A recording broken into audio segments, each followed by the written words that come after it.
L'importance d'avoir un système nerveux autonome qui fonctionne, ça veut dire qu'il a des capacités à créer de l'adaptation, donc il a des capacités à créer de la santé.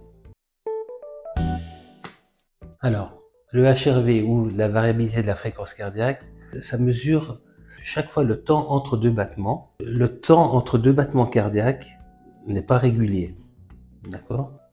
Et chaque fois qu'il y a plus ou moins que 50 millisecondes entre chaque battement, il compte ces mesures-là.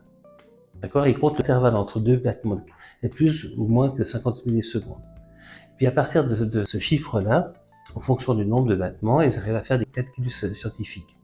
Mais qu'est-ce que ça veut dire? Ça a une signification concrète, hein, c'est des mathématiques, ça représente quelque chose qui se passe quand même dans le corps. Ça mesure l'activité du système nerveux autonome. D'accord? Qu'est-ce que c'est que le système nerveux autonome? Le système nerveux autonome, c'est le gouvernement de notre corps. C'est lui qui gère notre température, qui gère si on transpire, si on transpire pas, c'est lui qui gère les battements cardiaques, c'est lui qui gère tout ce qui est question de reproduction, c'est lui qui gère l'immunité, ça fait partie du cerveau primitif, ce qu'on appelle le cerveau reptilien, et c'est lui qui reçoit toutes les informations de tout ce qui se passe dans notre corps, y compris de tout ce qui se passe aussi à l'extérieur de notre corps. Donc ça veut dire que tous les 5 sens amènent des informations également à ce gouverneur, et puis ce gouverneur, en fonction de ce qu'il reçoit, va créer de l'adaptation, donc va créer de la santé, ou pas.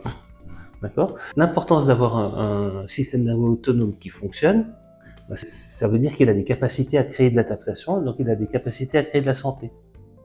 Et donc, cette mesure-là, moi j'ai commencé à utiliser la HRV dans les fin des années 90, 95, 96, et maintenant, c'est probablement l'outil le plus utilisé en recherche pour mesurer l'activité de ce système nerveux autonome avec ces deux composantes qui sont le système nerveux sympathique, qui est lié à faire face au stress de la vie de tous les jours, et le système parasympathique qui est plus lié à la récupération, à recréer l'équilibre interne du corps.